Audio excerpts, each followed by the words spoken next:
looking for a motion to approve the agenda. And I think we are looking to add in an additional executive session. Discuss. How did you want to word that? To discuss? Staff. Motion to approve the agenda with the addition of executive session for staff employment. Okay. All right. Is there a second? I'll second. All in, is it? Okay. So all in favor? Aye. Aye. Anyone opposed? Okay. So the agenda is approved with that one addition.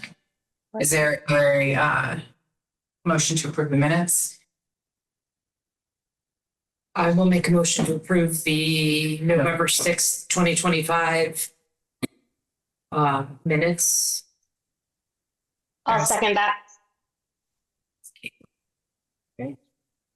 All in favor? Aye. Aye. That brings us to our first public comment. Only public comment.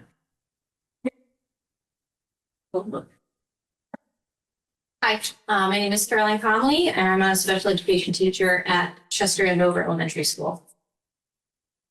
I have a petition to read.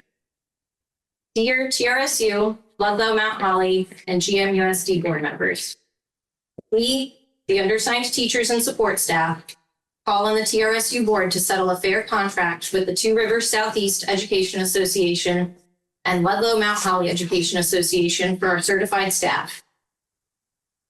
Despite many months of bargaining, teachers in TRSU have been working without a contract since July 1st, 2025. The TRSU board continues to put forward insufficient offers that leave certified staff worse off, with increases that do not keep up with inflation. We need a fair contract that allows TRSU to recruit and retain highly qualified staff so we can continue to create the educational environment our students deserve. A fair contract would include veteran teachers being paid for their experience. In order to best serve our students, we need our schools to be fully staffed. We want our schools to remain competitive with districts and other employers in the area, making TRSU a more attractive place to work and live. We believe you have the power to make this happen. Sincerely, the undersigned employees of TRSU. There are 112 signatures on this petition that I have copies for you. Anyone else? Is there anyone online up next? See anyone? Great. That brings us to monitoring reports. We had talked, we didn't do this one, we were going to, actually would encourage you guys to stay and listen to the budget discussions. Discussing the budgetary information. You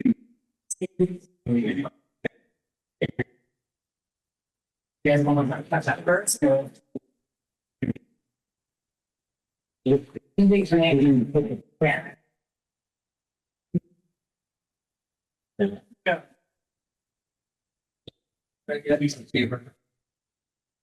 Oh, we can go. It's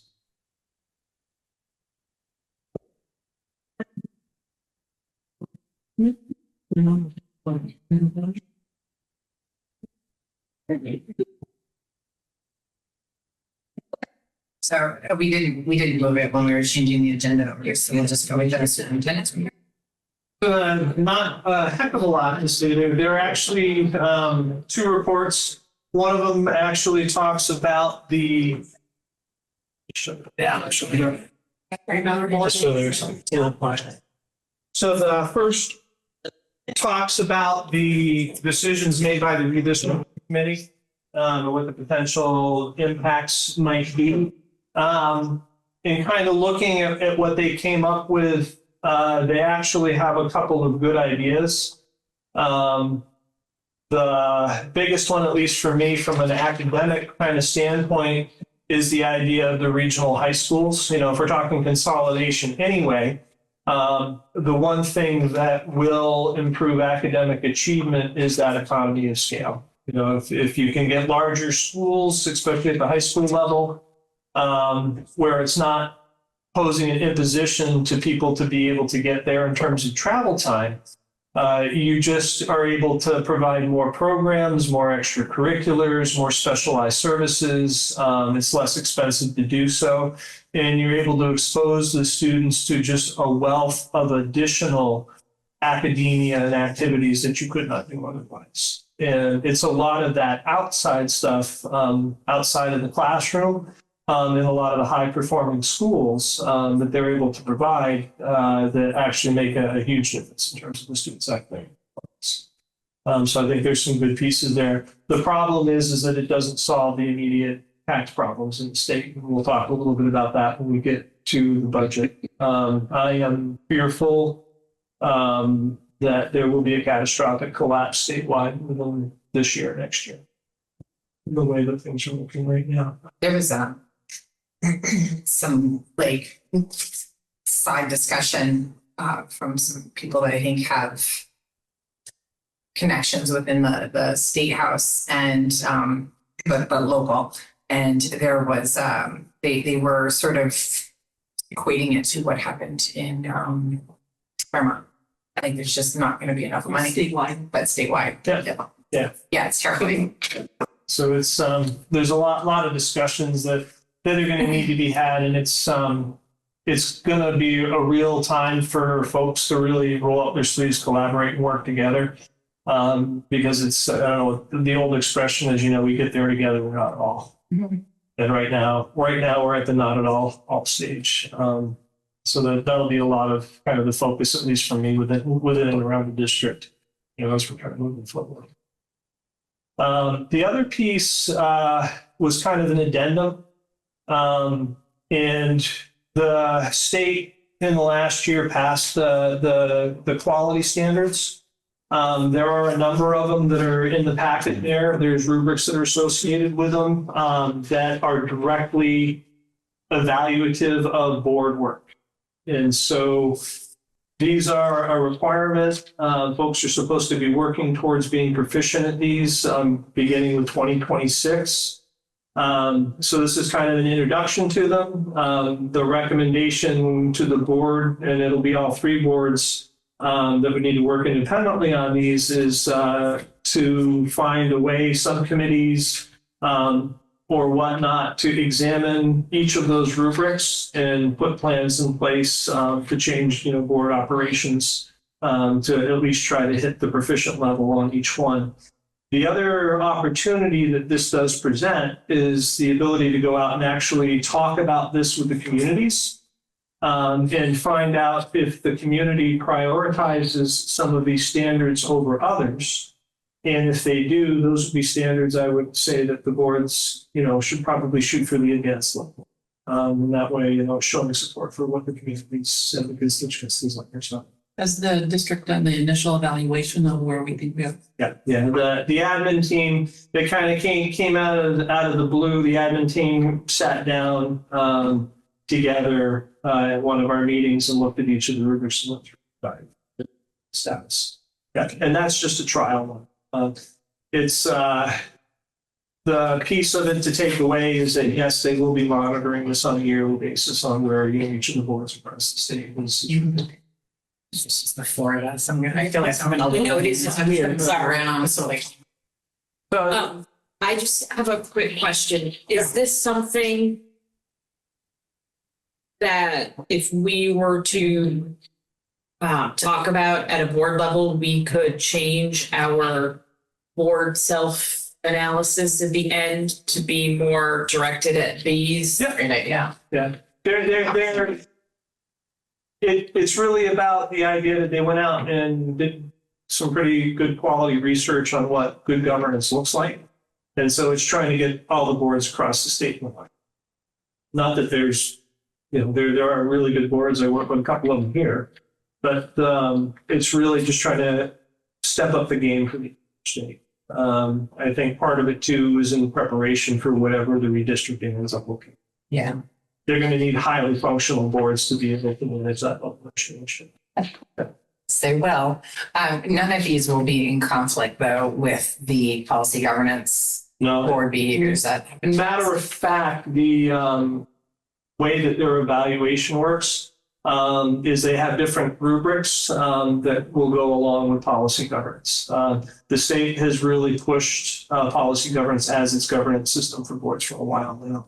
And so they've got rubrics on the way that'll evaluate the boards in terms of that. Yeah, good questions. All right. Facilities report? We want to talk on I can talk on the PCD side and FEMA. so the PCD side, I think, especially the Green Mountain folks are aware. The state came in did a presentation about what it's proposing for a solution to the PCD problems at Green Mountain High School. The problem being is that their solution isn't going to solve the problem. The reality is that the state does not have the money to do the repairs that are required across the state to manage the PCB testing system and restoration system, I guess you'd call it. And so they're kind of pulling back in terms of all aspects, in terms of what they're willing to do. I did talk with legal counsel about it and said, hey, they guaranteed us that they would remediate, the PCBs at the high school. This is not going to do it. The response was, yes, they don't have enough money. They will never have enough money. Your only option is to sue them directly. The state also took another step related to PCBs. They passed legislation that actually gives them access to money that schools get by suing Monsanto directly. Really? So this district is a part of the Monsanto lawsuit to try to make sure that we get that building replaced. What the state has passed is legislation that says any money that we have given a school district in terms of the PCBs, if you win a lawsuit, we get that money back. So what they've been paying for in terms of the filters and testing. I'll have to look to see how much that.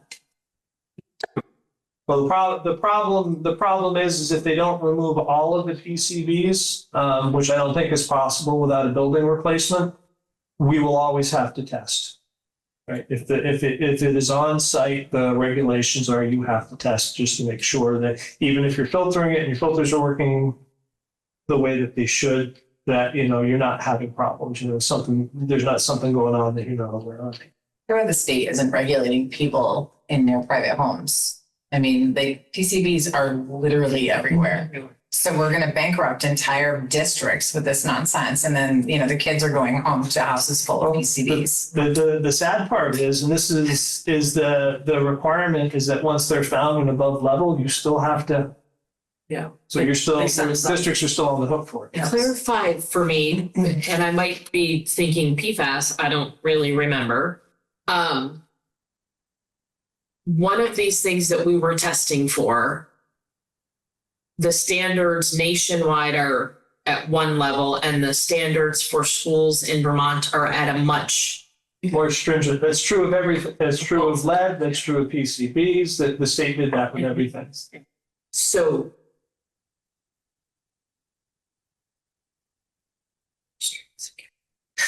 As of date, we've received 428,673.76 reimbursement.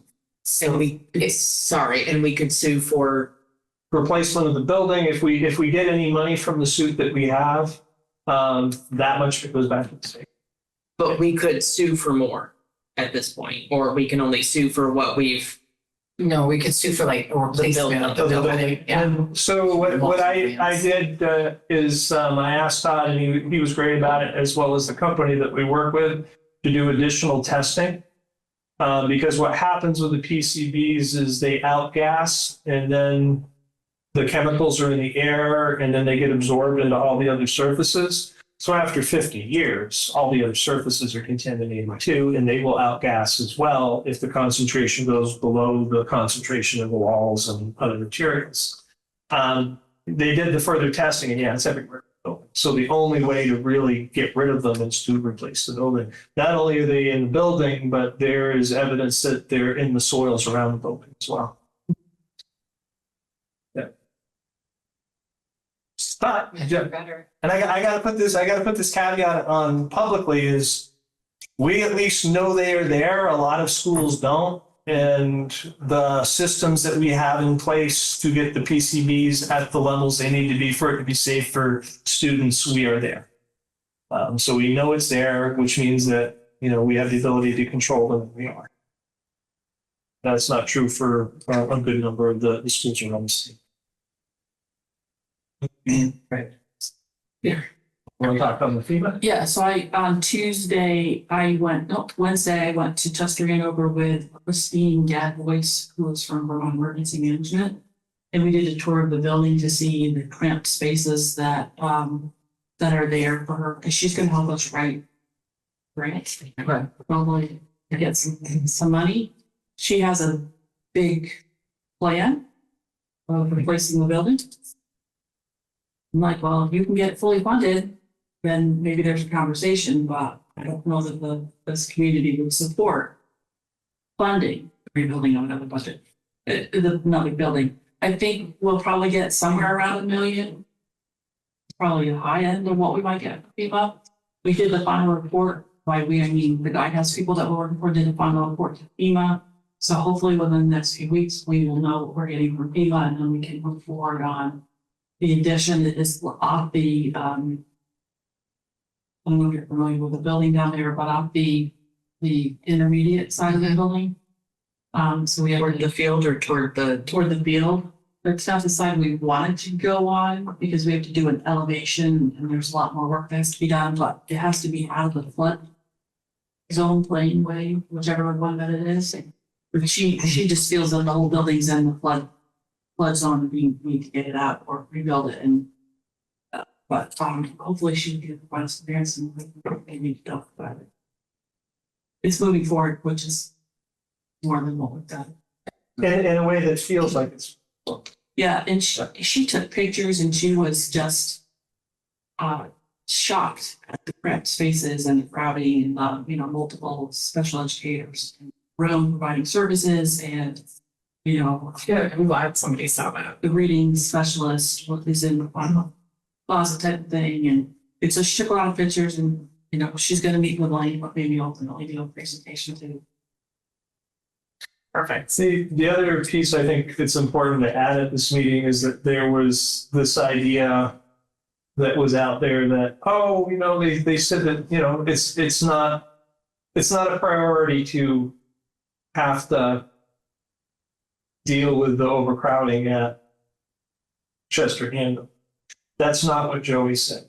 The preference would be to wait a little bit longer if they could add the new space onto the building, because that would be better for the educational program and for the kids. That was not a statement that, it's not a problem and that we're not open. So I want to make sure that the record's correct on that. Yeah. And I talked with Joey to make sure that, she's like, yeah. I didn't interpret it as she was good with how things were. I interpreted it as, like, don't do a cheap fix. That'll have to be replaced later. They do it right the first time. Yep. Okay. All right. Curriculum report. Luisa. Hello, hi. Thank you for having me. Do I have sharing rights? Yeah. Thank you. You also have a copy in the packets too. Thank you. Thank you. Let me see if you can see my presentation, and I minimize this one. It usually takes a couple of seconds before I can display it. Can you see it? Yes? There it goes. It just came up. Okay, thank you so much. Please stop me anytime if you have any questions. I love questions. So this is my report. I have graphs for you. I have updates on ongoing initiatives. I have included a report from our MLSS coach, Mrs. Richardson. The mentoring program is going very strong. We are pairing all the new hires with mentors. Some of the schools are still hiring, and we look forward to bringing in new teachers as we hire them and assign them to with a mentor. I included some of the assessments from the fall benchmark assessments. We're still doing very well. As you see, overall in grades, combined grades K through 6th, the percentile is 59th, which means out of 100 people, these are national results. Basically, we will be ahead of 60% of people taking the test. These are the achievements by grade.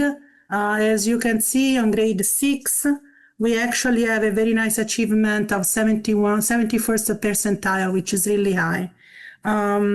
For math, the percentiles are a little low, but still really good. 61st percentile in math overall K through 6. And this is the breakdown by grade. And again, there are some grades that perform much higher. The OGAP training is helping us a lot to refine our instruction. And then I prepared for you some graphs comparing the same cohorts over 2 years of benchmark testing. This is for reading, and in particular, you can see that most of the grades, except the outlier here in first grade, where they're really new to testing, all of them show an increase in performance. Now, the full assessment is a little hard for the students because they come back to school after a long summer. So really, this is the baseline. So I look forward to comparing the benchmark assessments in the winter and spring sessions to see if this trend is still there by the end of the year. And then the same for math. We have a couple of outliers here. The current third grade cohort, and the first grade, which was just a kindergarten last year, but all of the other ones show a net improvement. And I included some graphs from the assessment on grades 7 through 12.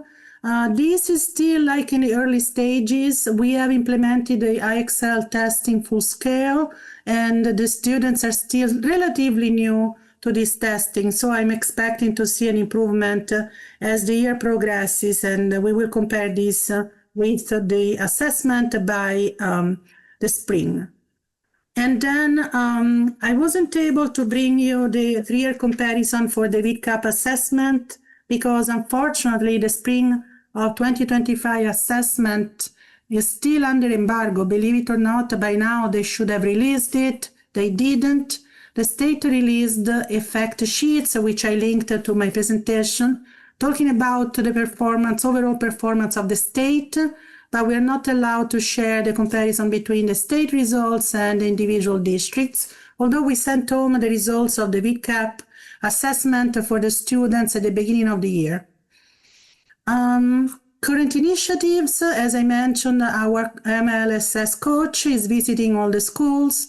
She's meeting with the teachers. She's participating in EST teams and data teams, and she's providing targeted feedback both to the teachers and the principals on how to improve the MLSS system to assist the students on a more individual level. Audrey will continue to work with us until the end of the year. We are trying to strengthen our newly revised MLSS system, but I will say this is already really strong, and our MLSS handbook is already shared with the teachers and the public, and we will continue to improve it.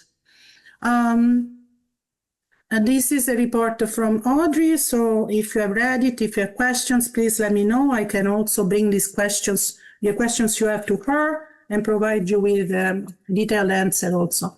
On a positive note, by the end of February, the second OGAP session will allow us to have achieved one of the TRSU goals, which is to have all the teachers in TRSU trained on OGAP, which is an ongoing assessment project that allows the teachers to assess the students where they are in math and target intervention and dig deeper when they see that the students are in need of reteaching or additional instruction. It also allows to regroup the students based on their abilities, or if they are ready to move forward, actually accelerate them a little bit. And by the end of February, all of the teachers in TRSU will have completed an OGAP training.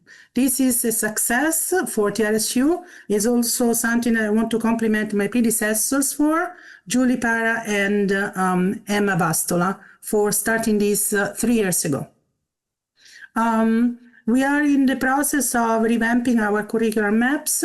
This is work we launched in November. It will continue throughout the year. We joined the GSP, which is Great Schools Partnership, and this project. And you will hear more about this one as we start this mapping project, including EQS standards, IRIS standards, and is also similar to what Lane was saying earlier. The EQS are embedded into those district quality standards you are actually working on right now. Is all part of the same state initiative, and they became mandatory for us after July 1st, 2025. So this work will allow us to be in compliance with this new requisite from the state. Now, the EQS standards already existed. These are the new EQS standards that launched on July 1st, 2025.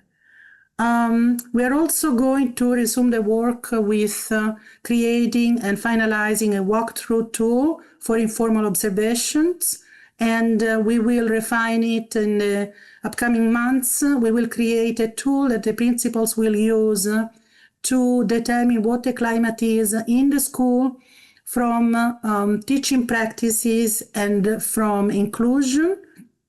And we will collect data and we will analyze it with our leadership team and find areas of strength and areas where we need to grow. And then other ongoing initiatives, still talking about curriculum mapping. I had a nice conversation with Dr. Davis, who is the Chief Academic Officer for the state. I found her really lovely. She was listening. She is also going to join us on this curriculum mapping and EQUI and those in-person sessions at Lake Maury. So more to come. What questions do you have for me? On anything, Spectrum? I have a quick question. I always do. On the blue and red graph that you had, Yes. I just want to be clear, that's by current grade level, that's not showing growth, correct? So basically, that's so if you look at those histograms, what you will see is that the current grade is in red. And that same cohort last year in the fall of 2024, how they performed at that time. So all those red histograms, they're actually showing growth as compared to the same group of students last year when returning to school after the summer vacation. So if I'm looking at, say, I'm looking at the, well, I don't know if it's math or reading, but if I'm looking at the 4 level, that's current 4th graders. Yes. In those same exact kids in blue as 3rd graders. Yes, correct. Yes. And then with the graph you showed with the secondary and middle school kids, do we have a system in place, or what are we doing to encourage, appropriate and, confident test taking with those kids that are probably a little bit more reluctant? So we're actually working on that. We're training the staff to use IXL as a diagnostic tool and determine how to create intervention groups for the students to target their instruction, but also to motivate them when they take this test, because this is relatively new to them. Yeah. So we have been, yeah. The IXL piece was not something that the high school, not for lack of effort, was willing to adopt. There needed to be a huge culture shift, which is happening. This is the first year that they are actually using it en masse. So there's been some pretty good pressure in good ways that has happened, and people are using it finally, almost to the extent it should be. So it's kind of a new tool to them. So the hope is that, you know, that data, that's going to continue, and then we're going to be able to get some longitudinal data. Yeah. They also use it for homework as well, which is nice. It's got little the diagnostic aspect of it. Thank you. Thank you so much. Thank you, Lisa. All right.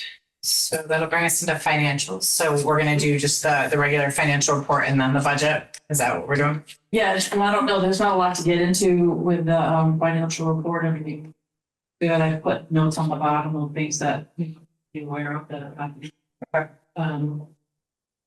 Yeah. Okay. Do we have anybody on there that's left from like the public? Just A few phones. okay. I just really want people to hear this. Oh, we're going to be having open forums and. But Gotta be a lot of comments. yeah, there's going to have to be. Yeah. I just, you know, the as much as we get out, as often as we get out, the better. Because I'm already seeing online, you know, a lot of distress about, you know, what's already come out from the state about, you know, 12% and, you know, 40 over. Like, people are freaking I out. will say in years past, what Governor Scott has put out has not necessarily applied to us, Mhm. but I will say this year. This year. That it's applied. Yep. Okay. The current state. Here. There it goes. So, folks online, I'm going to apologize. We can't see you while there's a presentation going on. So, if there are questions along the way, I would just ask them. Don't be afraid to interrupt. Typically, I'm going to stand up because Zoom's got so many menus on my screen, I can't see it on my computer. Typically, I start off a lot of these presentations just talking about the financial landscape that exists out and around in the world right now. And that landscape gained a little bit of clarity a day or so ago when the December 1st letter came out from the state. That letter has data and information in it that is used in the formulas that we use to calculate, you know, what the impacts of budgets are going to be, what our tax rates are going to be, and things like that. So there's a lot of information that's there. So this presentation will be a little bit more informed than what we did in November before we had that data. So the December 1st letter started off and it said, you know, right now the forecast from the state is that current standing, there's going to be a 12% increase in terms of property taxes right off the bat. The reality is we don't have a lot of control over this, and I'll explain what the asterisk means in a minute. In a minute, it's pretty much a fundamental outcome of how education in the state is funded. We all, for the most part, I've said this a million times, and I think it's important to make sure that it's driven home. We all pay for each other in the state. That's the equality piece, right? All the school districts, they generate their budgets. They send those budgets, once they're approved by the voters, off to the state. The state tallies them up, and then it collects that money equally from all the taxpayers across the state. So there's not a lot of local control. What happens in the other districts has much more impact on us than what we do ourselves. Now, one of the things that I want to point out here is that the districts often get the brunt in terms of concerns and complaints about taxes in the state of Vermont. But a lot of what's happened in the last couple of years has had nothing to do with what the school districts themselves have done. The majority of it has occurred because of legislation that the legislators have put into place. So if you look back over the last 3 years, there was a $30 million increase to the education fund because the legislators put in universal free meals for students. The other one that was huge, and this was the cause of the gigantic tax increase people saw 2 years ago, was the implementation of the weighting study, right? They went out again with that equity mindset and that equity frame and said, look, you know, there are some students out there that are just more expensive to educate than others depending upon their background circumstances. So it's appropriate to provide schools with additional funding to make sure that those students are properly served. That in and of itself would have raised the cost of education in the state, but they did it in such a weird way, providing that funding, that it actually exacerbated the impact it was going to have on taxes to begin with. What they did was they set it up so that it was originally a shifting in funds. So yes, this district, you've got a lot of students that require more funding to be able to educate equitably to their peers. This district, you don't have as much, so we're not going to give you as much money because we're going to shift it over here. Well, what happened is you ended up with districts receiving money in the terms of millions of dollars. This was one district, OSSD, where I was at was another. We were functioning without it. It's always nice to have it, but we were functioning without it. But what they did was they took a number of districts' money away from them in the sums of millions of dollars, and these districts were no longer able to operate after that shift, right? I'm used to operating at $20 million. Now I'm only getting $16 million from the state. They had to make up that $4 million by raising their taxes. And that's what ended up happening. So it was this weighting study piece. It actually added, they don't have a good number on it, but they're putting it in the $200 to $300 million range is what it added to the cost of education in the state of Vermont. The other thing that's happening this year, and this is one of the things we'll talk about in terms of Ludlow Mount Holly, is that like a lot of districts, when they had surplus money, they use that one-time money to subsidize taxes in the coming year, which is great as long as you always have surplus money. When you run out of that one-time money, all of a sudden you have a cliff because you're used to operating at this level. You're not receiving that surplus money, and now the taxpayers have to make up for it to keep the operations up and running the way that they should. Well, the state was doing the same thing. And so this year there's $100 million worth of subsidies that they are currently not providing. They put that $100 million in last year as one-time funding. It's not available this year. So now there's a fiscal cliff. That money has to be made up to keep operations going. So again, most of what folks are experiencing is not due to what's happening in the school districts themselves. It's because of the choices the legislatures are making. And I'm going to say this because it needs to be said. Leave us alone. We do fine when you don't mess with us. The little asterisks up here, right? We have little control over this. We have little control over what our local taxes are unless we cross the excess spending threshold, right? And we're going to talk a little bit about what that is later in the presentation. But basically, up to a certain point in terms of what we're paying for education, that money comes from all taxpayers across the state. Above a certain point, that excess spending threshold, when you're above that certain point, any of that money comes only from local taxpayers, and you are also penalized.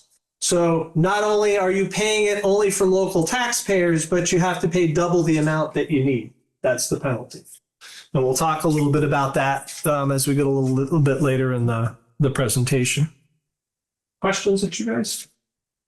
Hopefully it's making sense. It makes sense to me, but I'm a special ed teacher at heart, right? I've got some visuals later about it. Thank you. I need a story. So in my mind, the story that I can make up is not about a coupon today. But it costs the same amount of money to run your car, your house, whatever it is, year to year generally, right? With just to keep it operating. Right.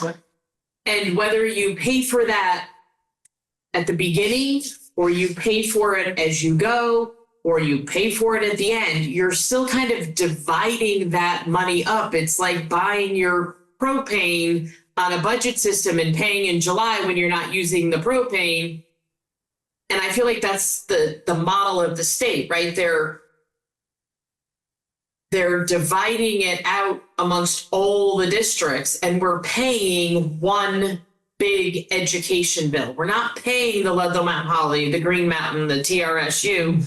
We're paying the state. Yes. And that is where the dilemma is coming, because schools that didn't have the money all of a sudden were given some money, and they were like, great, we've got not a coupon, but a gift certificate. Mhm.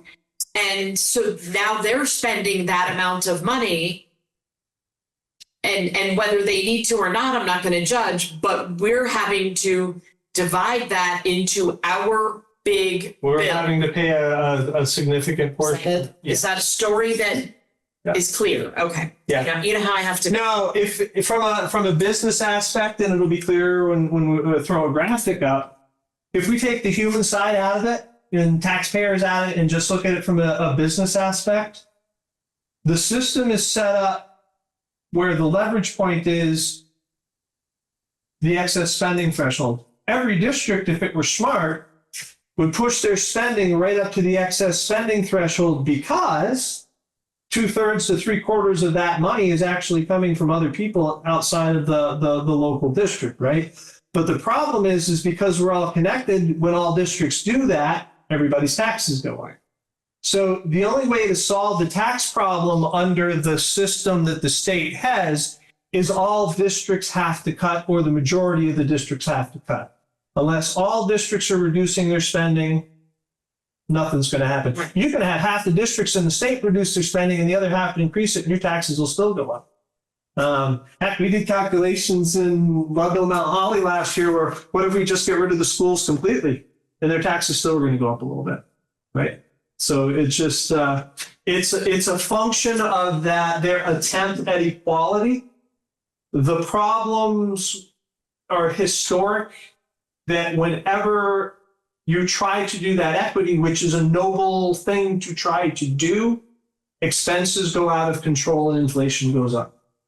And we're you said it. I'm not trying to get into a political piece here, but this is the result of equality. So the state, and I'm going to say this a couple of times during the presentation, as Vermonters, you got to make a choice. You cannot have low taxes and keep things the way that they are in terms of the current system of education, right? You can't have all these little schools. You can't have all this stuff.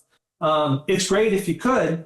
So you got to make the decision. Either we keep things the way that they are and we accept that there's going to be high taxes and we live with that because we believe that that is philosophically important, or you say, no, we want low taxes and we start to consolidate.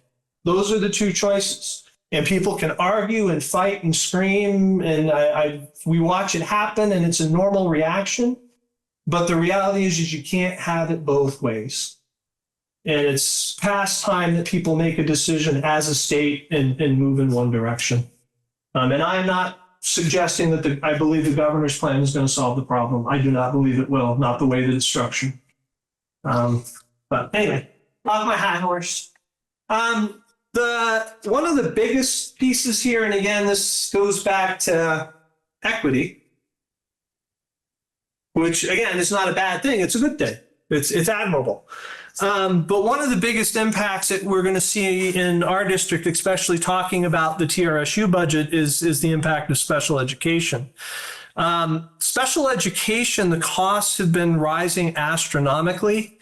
In terms of the state funding, what they call the extraordinary reimbursement has been the main driver. The extraordinary reimbursement, so that's money that we get back for kids from the state that are very, very expensive to serve.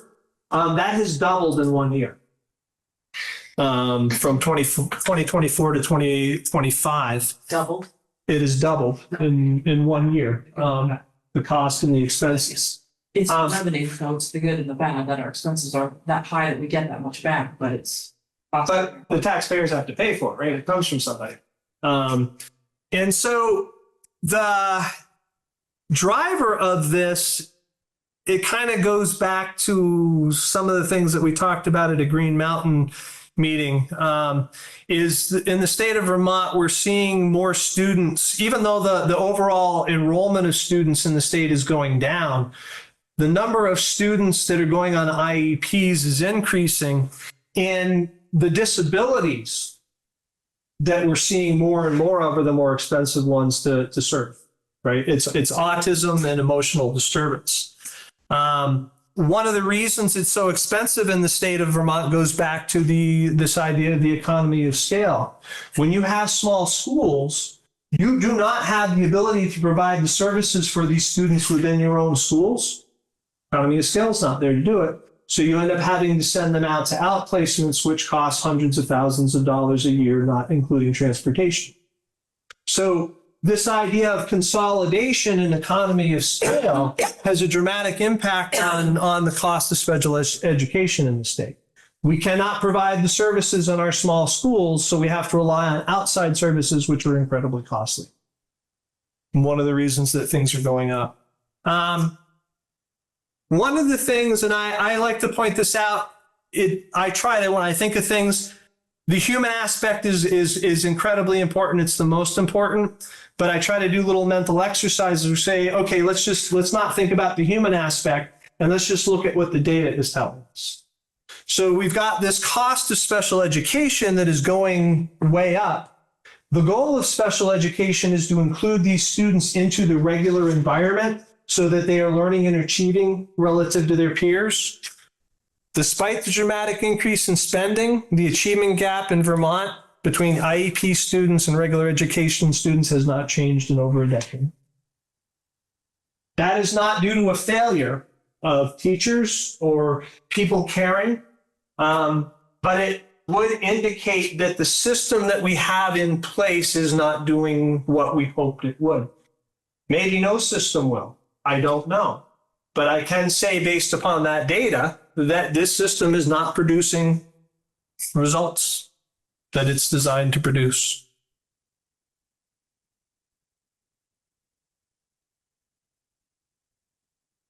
Important graph, this is disabilities. We talked a little bit about this, I think, at the Ludlow Mount Holly meeting last year.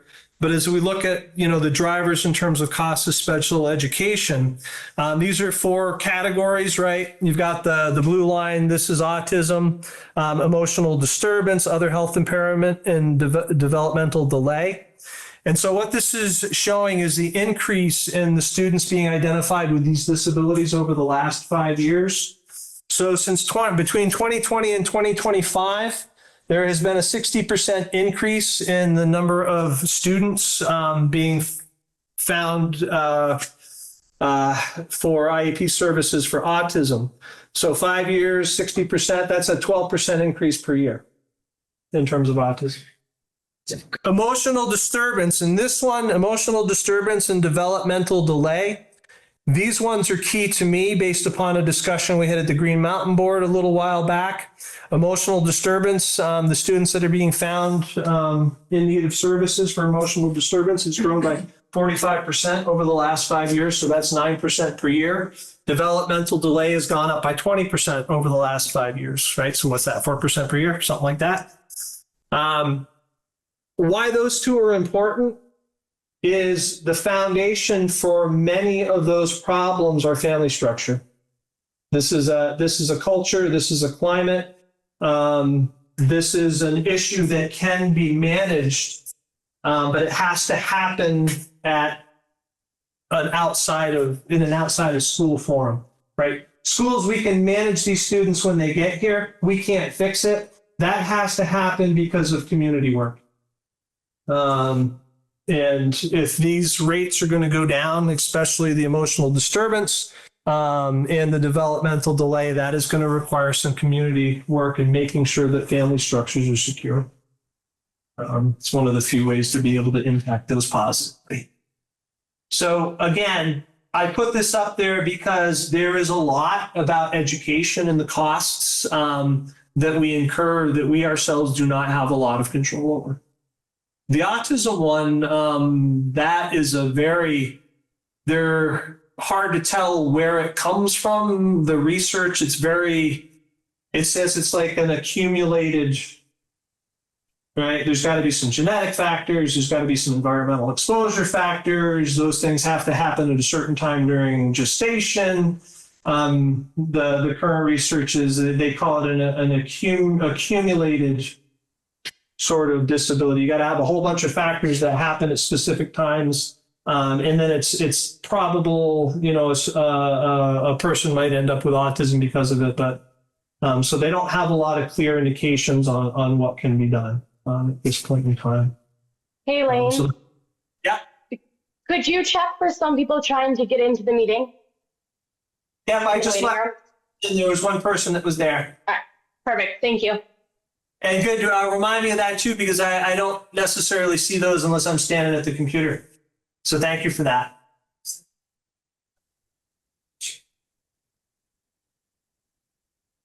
So kind of go back to where our last presentation on the budget is right? We're shooting for level service. In other words, we're not trying to add anything new. We've got kind of what we need. Performance at the elementary levels is actually doing quite well. We're just trying to preserve what we have. One of the changes that is in there is we've added some additional funding to make sure that the non-bargaining staff are actually competitive with what's out there. Some of our non-bargaining staff were tens of thousands of dollars below what the competitive rates are, what the comparables are in and around our area. We've tried to build in some money to cover the potential loss of Title II, right? I shouldn't say potential, it's happening. Title II is all the funding that we use for professional development with teachers and for coaching teachers and to help them get better at their craft. It was cut by the federal government. This is kind of the last year we're going to have access to that. So if we want those programs to continue, the very things that are helping improve the performance at the elementary level, we're going to have to do it ourselves. It's also, right, every year we have obligated payments that we have to make. People's salaries go up, right? Based upon the contracts that we have with them, we're obligated to provide that. And then the one thing that we didn't really add anything into the budget yet, but we're waiting to see what happens is the Individuals with Disabilities in Education Act grant funding. It's uncertain whether that grant funding is going to be there next year or not. What they've done is they haven't cut the grant funding, but they've cut the people that administer it so the grant funding doesn't go out. So they kind of serve that purpose through what they did. This is funding that directly would help us pay for special education services, which we may no longer have. So this is the TRSU summary. Current year, the year that we're existing in, we're at 9.9 million. The proposed is 12.1 million. That's a $2.1 million change. That's an increase. If you take a look, if we break it down a little bit, if you take a look at the central office overall, that's a $300,000 increase. If we take a look at the transportation subgroup there, it's actually a slight decrease because of shifts in benefits for people. So that's an $8,000 drop. Special education, there it is, what we just talked about in terms of looking at those increases, 1.8 million. A lot of that is due to actually increased cost of services that we are currently receiving. So in other words, right, same service next year, it's just a lot more expensive. We talked about one student that was receiving services that went up by what, 120. That one student, same services, but going from this year to next year, $123,000 increase. Do you mind, just because this came up at the Green Mountain meeting, I'm sure did Global Holly, addressing the increase of central office, because it looks like a big number, but when it was explained, it made complete sense. So I just wanted to get that out there. Go through the details. You want to do that? You want me to do that? I think I need to. Oh, You don't. there you go. So the other piece that has a big impact on budgets overall is health plans, right? This is actually one of the lower years. 7.3%, on the surface sounds high, but it's usually double digits. And so a lot of that was due, we talked about before, to the fact that, It was due to prescription costs. So they were weeding out the ability to get the drugs that help people reduce weight. Yeah, so that was a lot of the reasons the increase isn't as big. So that's 53,000 of this. Salary contingency. So we try to make sure that the non-bargaining folks, we plan for trying to get them the same increases that the teachers would get. They typically never get that. The teachers, because we have to plan in advance, the teachers usually get significantly higher. But we try to estimate where we think things are going to land. So this is either for a 4% increase or what's needed to be competitive, because like I said, there were some staff out there that were 10,000 plus off what the competitive rates were within the TRSU. Title II, right? To try to mitigate the loss of that Title II funding, we're looking at 129,000. This one is still in the total, right? Positive climate and culture programming. We talked a bit about hazing, harassment, and bullying at the Green Mountain Board meeting, because it's not really happening so much at Green Mountain High School, but it is happening in the community with people on social media. A lot of when we took a look at the data. And so the idea is that if we're going to actually impact what the students are experiencing, that is also not necessarily just about hazing, harassment, and bullying, but is also one of the main drivers for emotional disturbance. This is a community issue. So if we're going to try to address it, which we really shouldn't be responsible for doing, we're going to have to start to do work within the communities. And so that the idea was, okay, if people feel that this is important, we're going to put some money aside to be able to begin that work. Work in the communities, I've done it before, or did it in Marblehead, I did it in Swampscott. It is expensive. It's much cheaper to do the work in the schools, but the problem is what we're dealing with in terms of those issues, it's a community problem. Working on it in the schools, yeah, we can douse the fires that it causes within our students within the schools, but we can't stop them from feeding the flames in their community unless we go out there and work with them directly. So the central office budget changes are this. If you take that out, we get down to here. If we leave it in, which it currently is, it's the number that's on the previous slide. Transportation.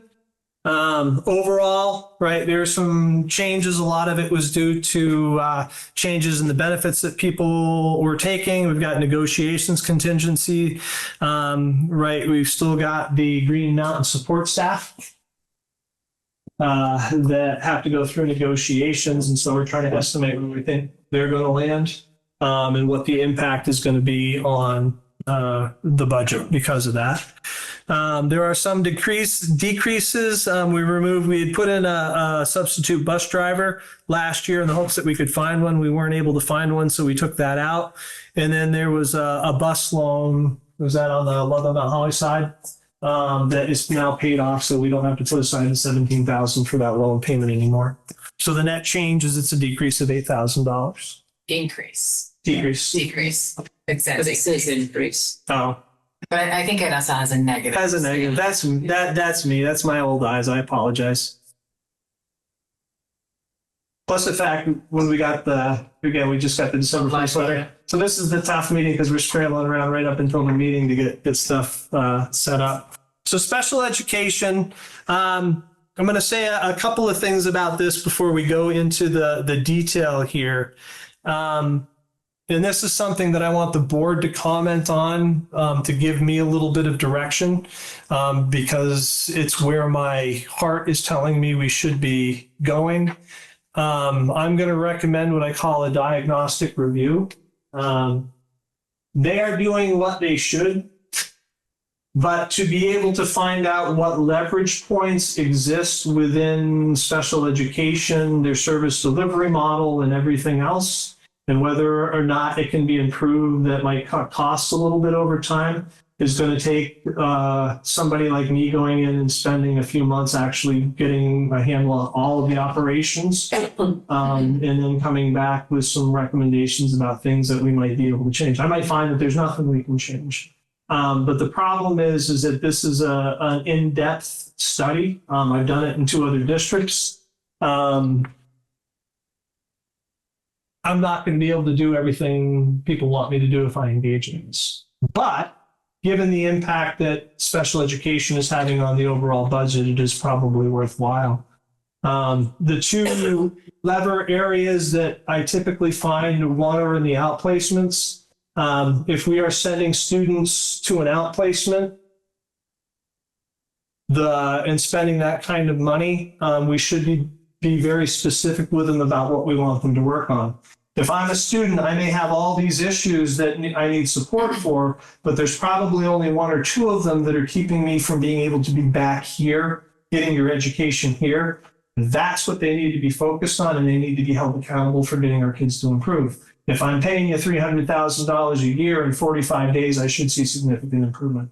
And so you go in and you check every 45 days and you have those meetings. And if improvement's not happening, you put them with another service provider until we get where we want to go. And so what that stops is this idea that we're sending the students out and we never see them again. It's good. We get them, and the other piece has to do with service delivery here. And I don't know what I will see when I do that look. What I've seen in other districts is you've got students that are kind of on the severe side, right? They need a lot of support. You got kids that are in the middle, kids that are on kind of the lower tier. Typically, these students, they are either at a point where they probably should either be coming off their IEPs anyway, or that you're still providing them with services, but you're not providing them with enough services to actually get them to independence. And so we do surge services for those students so that we can get them off the IEP because they've learned the skills that they need to. And both of those end up kind of saving money at the time. I don't know, again, unless I look. And so this is the piece that I'm going to recommend to the board to give me feedback. If you're willing to, recognize it, it means I'm going to have to take some stuff off my plate to do it. I'm more than happy to. And I think it's important.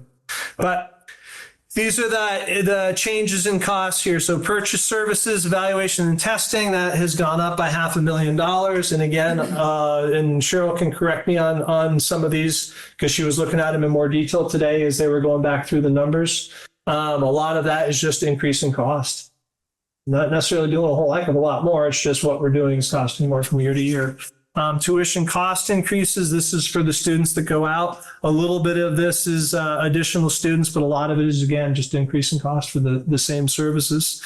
Transportation, that's getting the students back and forth from outplacement. That's going up by $250,000. Contingency, that's that same idea as, right, we're trying to plan for what we perceive the staff salary increases are going to be because of negotiations. Or what the impact is going to be. Salary and benefits, the changes, remind me of the difference there. It's a bunch of different things. Yeah. 127 of it is just, or 125 of it is The step. benefits. And then the program and the EEE program, we're trying to get started for some autistic students. Additional BIs and for educators that are. Yeah, for the specialized services. So Mary has been, and I'm glad you brought that up. Mary has been doing a really good job of trying to build programs here so that we don't have to send students out. What we do need to do, and one of the things that would happen with that diagnostic review is taking a look at those programs and saying, yeah, this is what it costs to run it. This is what it would cost to send them out. Here is what the savings. Because the problem when you build a program that is actually saving money, you never see what the savings are because it's money you're not spending. And so it's important for people to be able to actually see exactly what those numbers are and be able to explain it to them. And often when we get a good program, it draws kids in to use that program. Yes. Which is good and bad, right? Which is the shock that's going to come to Springfield. They're the primary users of our elementary autism program. And so the cost they're potentially looking at is an increase from us charging them is $270,000 for that program. So these are the main drivers. When you add it all up, plus of the other miscellaneous things, you're looking at a $1.85 million increase in terms of special education. And again, Wait a minute. The 270 is a clawback, so we're gonna be asking for that, so that's revenue, yeah. That's revenue. That's why he's green. Yeah. So that. I'm confused though. If that's, is that why it's highlighted as revenue versus what's going out? Yeah. Okay, So this we're paying more. This we're charging them. We're receiving. okay. Yeah. All right, got it. Yeah. They are the primary user of that program, by the way. What we got one kid, they got the rest of theirs. Yeah.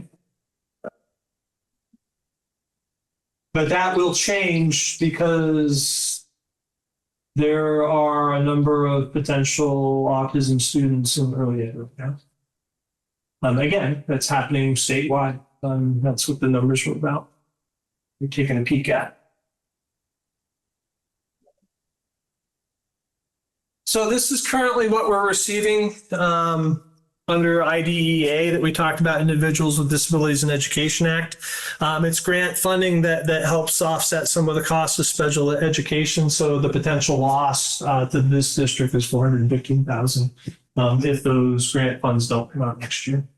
We did take 20% of the OT salary to put it into the general fund just to start cutting ourselves a little bit. Yeah. I think right after. Because they're currently paid out of that IDEA. So if it goes away, we're starting to shift stuff over into the regular budget. That's a little bit of the special education cost too.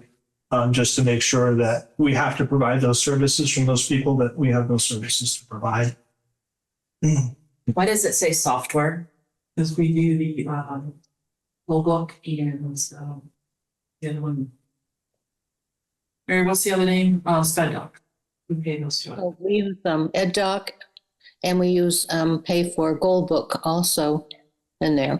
Gold Book is for each special educator. We pay for a license for them to go into Gold Book to write their goals for the IEPs, and EdDoc keeps track of all of our child count information.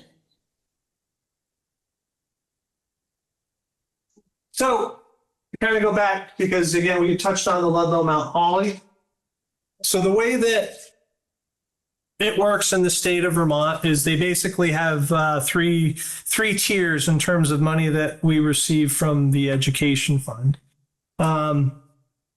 Base education amount, that money comes from all taxpayers. And that's usually like the yield, right? Right. We're giving you $8,000 per kid. That's your base amount. Everybody gets that regardless. All taxpayers across the state pay that.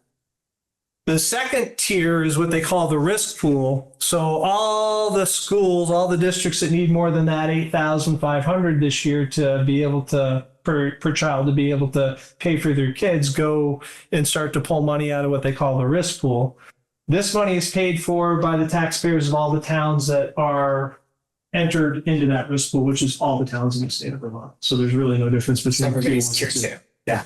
The problem happens when you cross tier 2 into tier 3, when the amount you're paying per pupil goes above what they call the excess spending threshold.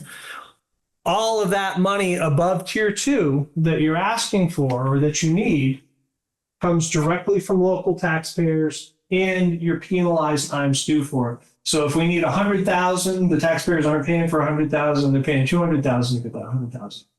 Why are the taxpayers penalized for this? Because if you're in the excess spending threshold, they are considering you so far out of line with what the norm is in the state. They don't feel it's fair that you're pulling that from other taxpayers as well. But it's kind of, if you think about. But what I'm saying is like, I get like, if, I'll pick on Ludlow Mount Holly because they're above that right now. If they are above by, would you say $1 million? Close. Pretty close. Then, they have to pay that $1 million. Why should they have to pay $3 million? I get them having to pay their extra, but why the penalty to the taxpayers? Because the state feels that you are far in excess of what should be happening to pay for your students, and they don't want you to do. Right. The purpose of the penalty is to slap in the hand and say, too much. Yeah. It's a cost control method. So that's why the asterisk is here. When we first talked about Ludlow Mount Holly, we were talking about 620,000 above the excess threshold. It's actually closer to 900 and now that we're able to do some further calculations. And that's because the long-term membership dropped from 623 to 62. The loss of kids. Well, we lost Yeah. phantoms. And how about that? The Green Mountain dropped from 184 to 131. Wow. 1,184 to 1,131. So they dropped significantly as well. I'm going to meet with Rob on Monday because the ADM's not finalized yet to see why. Is it our free reduced kids? Is it the count's not right? Do we not have our kids from out of district in there? I mean, Leadville has 20, which is a little bit more. Maybe we dropped about 20 kids, but Green Mountain at 53, student drop, that's significant. So I need to look into the detail of the why. Yeah. And if it's counted correctly, that's the other. Right. Yeah. That's the other piece. So it's like, well, Leadville, my colleague, we rely on your districts. It's all exact. Yeah, it's a shell game and it's not, Mhm. none of it, it's not helping anybody. No. So for you, so let's assume the 620. So this 620 over the excess threshold just to keep things as they are now. And that means if the taxpayers were going to pay it to get that 620, right? They have to pay 1240. Right. Yeah. 1.2. I have a theoretical question. You can slap me if you want, I don't care. If we had a magic wand and we could zap it at something that would impact, where would we zap it? What would the ZAP do? To try to make taxes better for people locally? Or to get Yeah. the money to get to that. I don't know. I guess what I'm thinking, I think we are throwing ourselves under the bus and trying to fix a problem that is not a problem. It is a symptom of a bigger issue. And I've been saying it forever. It is a community issue. I think it's a mental health issue. It's a drug addiction issue. It is a lot of things. It is snowballing into education. And education has notoriously empathetic people working in it because that's who moves into these types of careers. And so we're picking up the slack because it feels like what's right, but we can't afford to pick it all up. So the communities, who do we meet with? Who do we get on board? Who do we start to say, HCRS has to pick some of this up and DCF has to pick some of it up and such, the police have to pick some of it up and the judicial system has to pick some, but there's other people that need to be responsible for this. And I'm not being flip. No, I know. We have to start voting in people that think that way. We can't keep voting in people that are just like, make it rain, because that's what's happened. We need people that are going to be legislating laws that are fiscally responsible and have, I hate to say, less of an empathetic mind, but have I think an eyeball on the bottom line. You have set up, and I don't mean you, I mean that's the global, right. the global you. And so again, this is not representative necessarily of my internal philosophy. This is an academic discussion. You have set up in the state a system that focused on equality, which is admirable, is desirable, but it's expensive. It always is. It's expensive to the point where most governments in history that have tried it have gone belly up. That is the fundamental problem with education funding. That is the lever point. If you want to change taxes without decimating everything that currently exists in terms of education, that's where you go after, is this idea of an education fund that everybody is paying equally for everybody is what is causing things to be as expensive as they are. Again, I don't want anybody walking away going, Millington's that's Right, not, this right, is no, an academic, this is an academic conversation.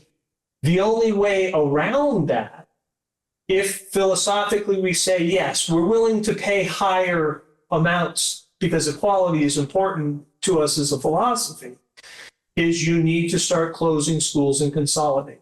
That's it. Those are your choices. And people can whine and cry, and they can bring in what I call the logical fallacies into the argument, which are the emotional appeals, which, yeah, it's true, but the reality is simple. You keep the equality, you consolidate, you get rid of the equality. Those are your choices. And they're not pretty. And, you know, one of the things that, you know, we were talking about, you know, contracts and stuff and superintendents, and it's like, we are on a path right now where the decisions that are going to have to be made in the next couple of years are of such magnitude and go to the heart of people's core values that even if we do the right things, there's not one of us that's going to survive in terms of our careers. We're all done as soon as these decisions are made and we have to carry them out. It's going to be an ugly time. But yeah, I hear you, and I agree with you to a point, but I also think that is still not fixing the core issues. The core issues are beyond the schools. yes. And the piece is, you know, what is our poverty rate? What's our free and reduced rent rate? About 40% probably. Well, maybe a little higher. So when I talk about family structure, I'm not talking about parents that are intentionally bad and mean to their kids. I'm talking about families that are in poverty who 40%, think about that. 40% of the families in the district are in poverty who are under chronic stress because of that poverty. Right. That chronic stress, in whatever form it takes, is responsible for things like developmental delay and emotional disturbance. And the poverty comes from, we have a state that will not allow any type of economic growth. Right. You know, so again, We don't get have back enough- into right. like Right. putting up there and making our laws. Right. And it goes again to people who are in poverty have more mental health and then make other choices. And it's a You also have a state that cannot attract medical professionals and mental health professionals and pediatricians. And so a lot of these issues in terms of the emotional disturbance and the developmental delays could be fixed if those people had access to those services. So what ends up happening is because those services don't exist, those students, because intervention didn't happen, end up on our IEPs. Whereas if intervention happened, and they even when probably they wouldn't have ended exist, up it's there. not always accessible. Yep. And so, 0.74, yep. 45. 47.74 district-wide average. So when, you know, you're concerned that, you know, 30% of the kids are on IEPs, they're actually doing pretty good considering the poverty rate.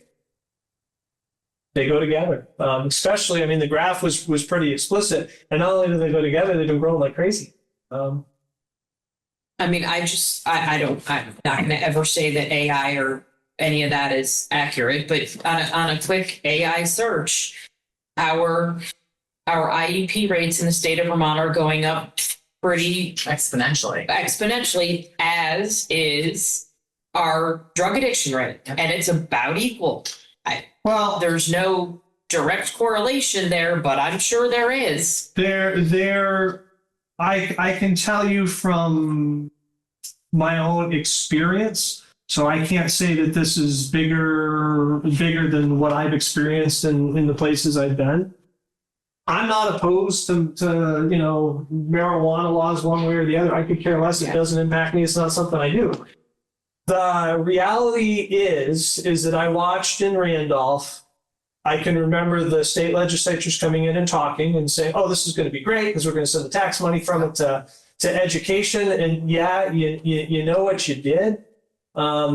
The mental health issues that we were dealing with in the schools actually started to increase before COVID, right after they passed that law, because it not just access to marijuana, but when you lower I don't even know what the right word, but when it doesn't feel as illegal, you've also lowered the threshold for people being willing to try other things. Right. We had drugs in that town after 3 years that I had never seen before, and drug houses. And so there's that aspect of it too. It was another, again, good attempt by legislatures to do things, but messing with things they had no understanding about because they were salivating over the tax money they thought it was going to generate. So it's voting. You gotta get out and vote. Yes, but he's running. Nobody you that I gotta- think's gonna change it at this point. You need to have people that have understand the nuance of the impact. What the impact is going to be. You have wonderful people in office. I've met them, but they will be the first to tell you they do not know what the impact is going to be. They don't know, especially like the redistricting. There's definitely people with great intention who don't know. You've got people making laws about it, but they have no training. Right. That, you know, They're that'd be not- like, Yeah. Well, we had Kevin Winters come in and speak to Ludlow last year, and he had his focus on there, and I was like, oh, yeah, he's sitting and explaining to you, he's like, how the bandwidth. I'm like, you're gonna make this decision, you're gonna vote. Like, I asked another group of legislators, I don't remember my exact question, but it was something about getting groups of people together because it's a community problem, not a school problem, just like we've been talking about in the last 5 minutes. And his answer was, well, we have donuts on Friday. And that is a direct quote. We have donuts on Friday. so one of the things, and you know, it's got to come from school board members. It's got to come, I think, from teachers, administrators. There has to be I think, a fairly united message that no more. Like we have, you know, we have no more bandwidth for any of this, and we have to hand stuff back. The problem is when statements like that are being made, people are immediately, you know, meanies and horrible people. And That's the logical fallacy. yeah, you know, and I mean, like I've come to a place I can't even imagine how many friends I've lost being on this board and the other board, and you know, but I'm gonna stay. I'm gonna, you know, continue on with my North Star, and I'm gonna keep speaking what's true. But we all have to do it. Like we can't have people talking in 7 different directions because we're not effective. So I would love to see the school boards, the select boards, the administration, all of us start having like big conversations together and then lobbying, you know, I mean, like start saying what's true, start speaking it out loud. 20 years in that equity quality piece. Somebody's talking. Yeah. Is that Katie? No, actually, it's Pam O'Neill, the Director of School Counseling in Green Mountain. I wonder if I would have permission to kind of speak to just what's been happening at Green Mountain in regards to what you guys are talking about community engagement around mental health and special ed. But Okay, well, what I wanted to say that one of the things that in our department and for those and with our wellness space, we have been able to bring in, for just the reasons you were saying, Lane, we bring in 2 doctors once a month that are with us all day, where students can sign up and have their medical needs. One's from Dartmouth, another one is from Sojourns. And it allows families who can't drive. Transportation from particularly Chester is really hard, and timing and work. And so we have made that available.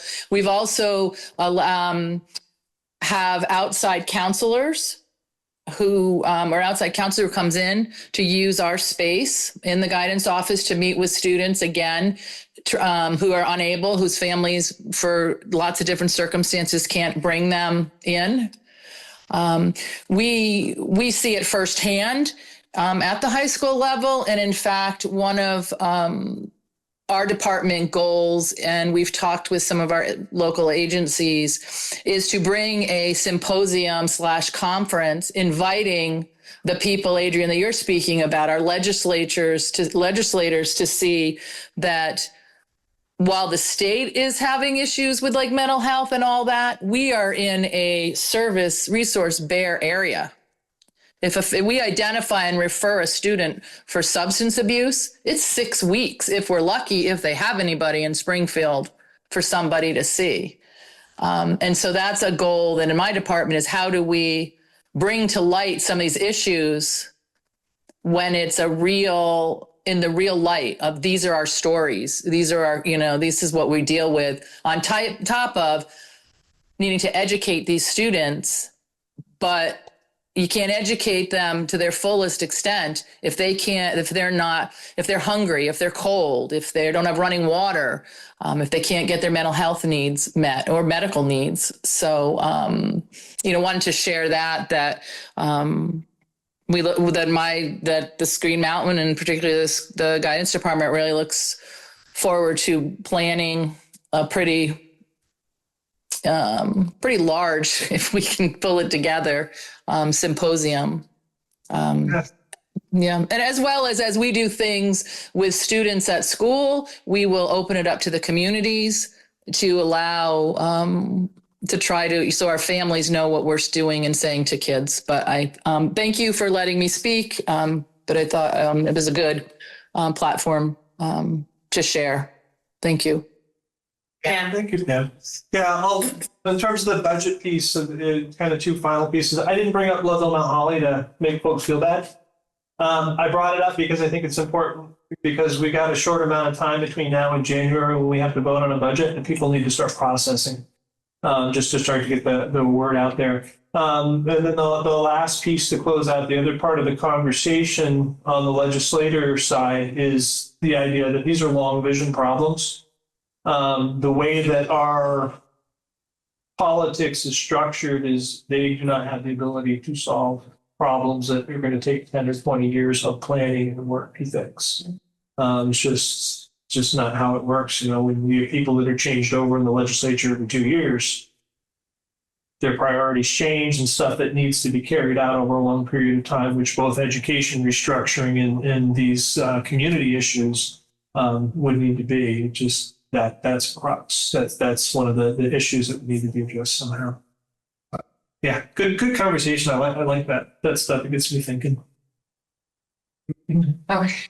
You're looking to see if we can still make notes or have a conversation.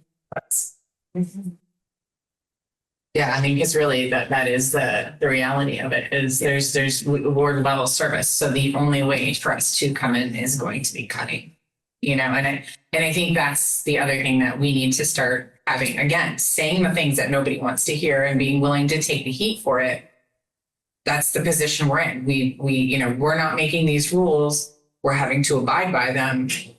We've got to just start saying the hard stuff out there. There's just no way around this anymore. Okay, I'll get off my soapbox too. All right. So if there's nothing more on the budget, we'll move into executive limitation.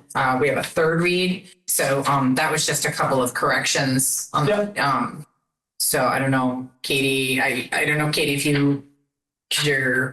Scott, I don't know if you had, neither one of you were here for the last one. So I wasn't. Yeah.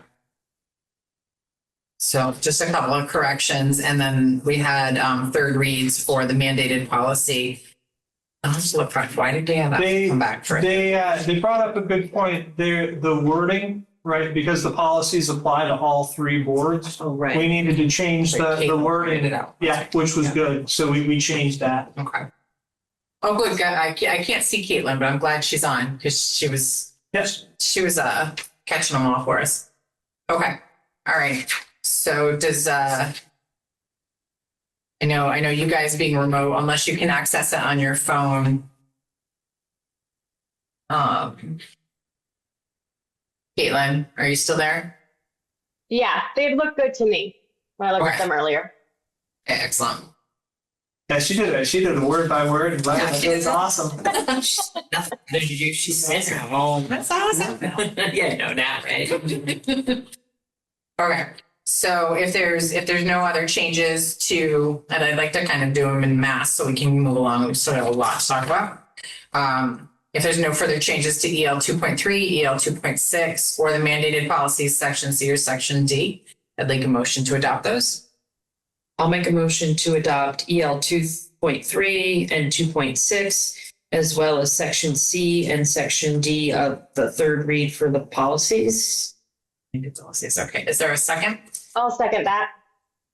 Thank you, Caitlin. All right. If there's any more discussion? All right. All in favor? Aye. And anyone opposed? Okay, so those have been adopted. All right, so that brings us to a first read of EL 2.7, which is our final EL. So I don't know if anyone had a chance to briefly look at it, but this is your first read.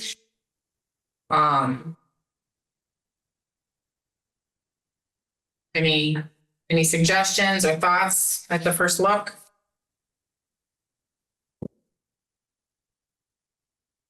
It is a question. Yeah. If not, they bring it back for the second read. Okay, all right, so we'll go ahead and bring that back for second read. Oh, did you say something? Kelly? Sorry. No, I'm just mumbling that I'm looking through and it didn't have. Okay. All right. We've got to keep it coming. Okay. So that's going to bring us to our first executive session. This course for the superintendent contract discussion. Was that supposed to be? Oh, wait, no, that's the first. Then there's the second. Then we added a third. Added a third. So there's a one to talk about staff, which is related to budgets. Okay.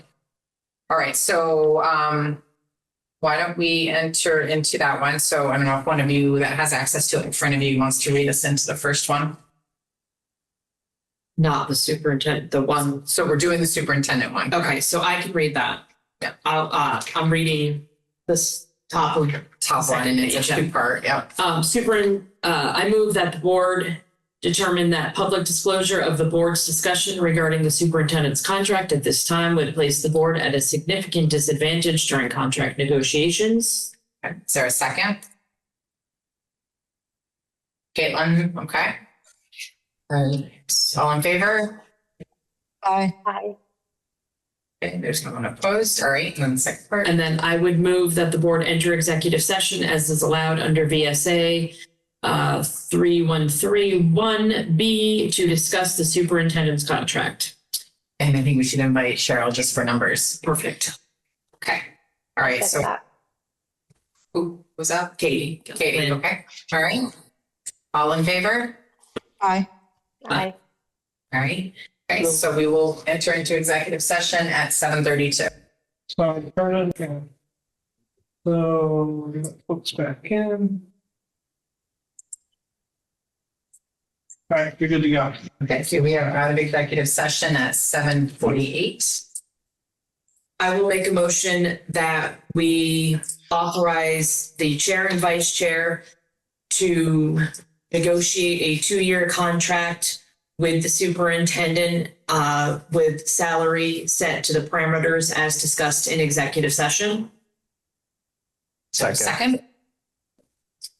Any further discussion? Okay, all in favor? Aye. Aye. Aye. No one's opposed? Okay, so thank you. All right. So So that- Lane, you're not going anywhere. Well, he still has to make up his mind. All right, so moving along, so 2 more executive sessions to get through. We have our second public comment. I can't see if there's anybody. Nobody's raising a hand. Okay.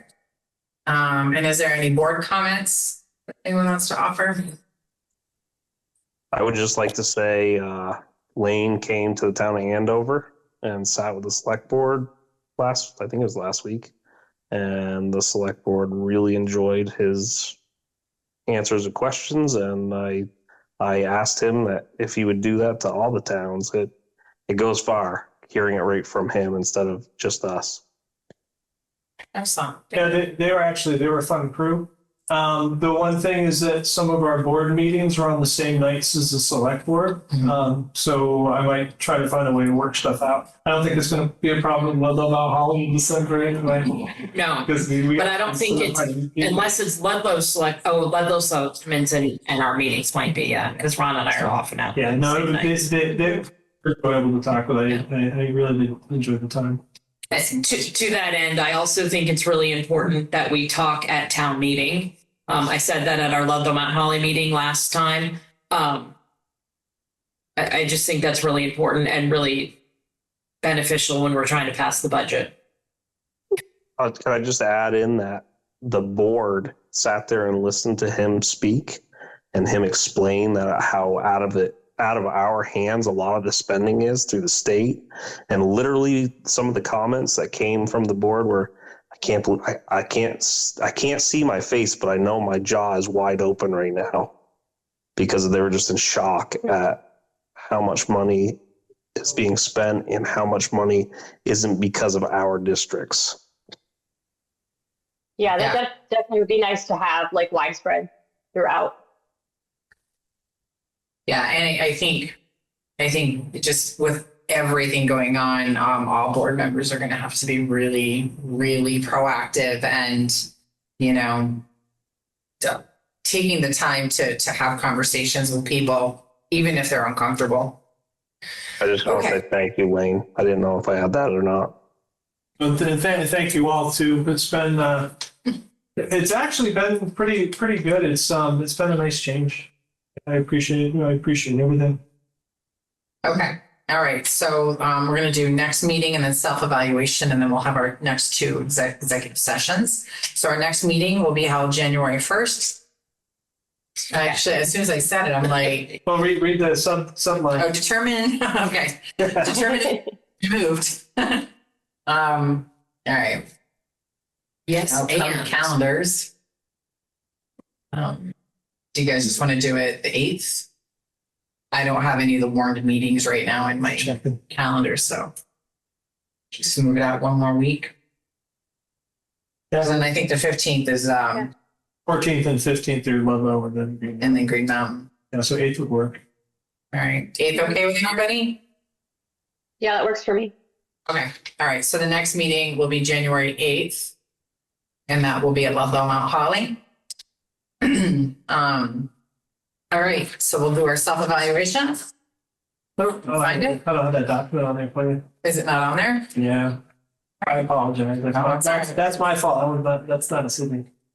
I think we did a good job at being productive and not micromanaging and all of the things. Yeah. And I think we had a really good conversation about important things that was focused. I agree. Mm-hmm. All right. Everyone's on board that we did a good job today. Yes. Okay. All right. So moving on, that's going to bring us to our first executive session. Want me to read it? Yeah, if you wouldn't mind reading. Sure. I move that the board enter executive session with the superintendent under Title 16, Section 313A4 to have a follow-up discussion on October's dismissal action against a public employee. Is this a two-part? Yeah, it's after the debate, right? Okay. Okay. So Kelly, is there a second to that? A second. Yeah, Katie got it? Yeah. All right. And then I move that the board determine that public disclosure of the board's discussions regarding the teacher's contract at this time would place the board at a significant disadvantage during contract negotiations. I move that the board enter executive session with the superintendent and the business manager as allowed under 1 VSA 313 1B to discuss the teacher's contract. No, that's the second. That's the next one. So we don't have to do a two-part for the first one? Before you do not have to do a two-part for the first one. Sorry about that. That was Two separate sections. So I remove my It's the one you just read. what I just read. So the second motion is Yeah. is Yeah. being rejected. Okay. Yeah, thank you. Okay. So all right. So oh my gosh. So executive session, the first one, to discuss the follow-up of the October dismissal. Kelly motion, Katie seconded. No one was in disagreement. So we can go into executive session at 7:54. Thanks. Yes, I've practiced it now. What time's your exit? We are exiting at 8:01. All right, you are good to go. All right. 8:01 and we are taking no action. Just for clarity. Yeah. Okay, all right, and then. All right, and we are out and recording and good? Okay. Then I would move that we re-enter re-enter executive session with the superintendent under section, this is where it got weird. I move that the board determine public disclosure of the board's discussions regarding the teacher's contract at this time would place the board at a significant advantage during contract negotiations. Okay, so Kelly has made the motion. Is there a second? Second. 80, okay. All right. All right, there's no objection. All right.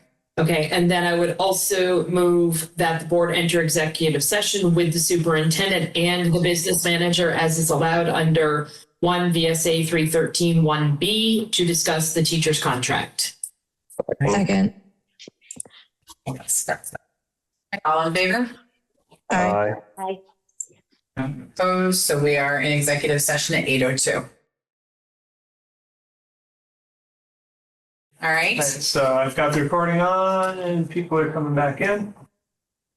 all right, so we are out of executive session for the second time at 8:21, taking no action. And now we will read into our third one. So on behalf of the board, I move that the board enter into executive session with the business manager and superintendent as is allowed under 1 VSA 313-3 to discuss the employment of 3 staff members. Sorry. So is there, so Lane read it, but I need a board motion. Second. Moved. Okay, so who's second? Katie. All right, all in favor? Aye. Aye. Yeah, there's no opposition, so we're back in executive session at 8:22. Or recording again and folks are coming in. Okay, so we are out of executive session again at 8:35 and we're taking no action. Unless there is something else, I will entertain a motion to adjourn. Moved. Motion to adjourn. Kelly and Scott, all in favor? Aye. Aye. All right, so we are now adjourned at 8:36. Good job, guys.